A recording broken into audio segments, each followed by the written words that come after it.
warahmatullahi wabarakatuh. Sampurasun, tepangkeun wastapun Siti Meldi Pijianti di kelas 10 E11. Bade mintonkeun saja nu judulna tukeran ieu saja. Tukeran ieu saja.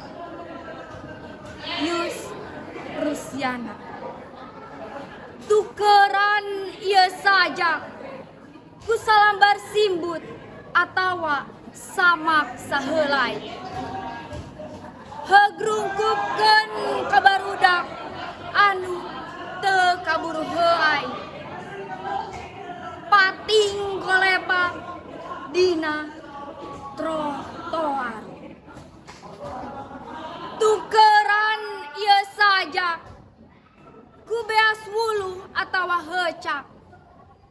Heug sidkahkeun kanu haropak anu marangkuk di saung atawa di kolong sasak. Tukeran ieu saja ku sababaraha siki pelor heug tembakeun kana genggerong koruptor manipulator sinanya ka lojor. Tukeran ieu saja ku bebetian tina kalbu anu ridu keur nyembor anu balangsak. Lamun teu kitu saha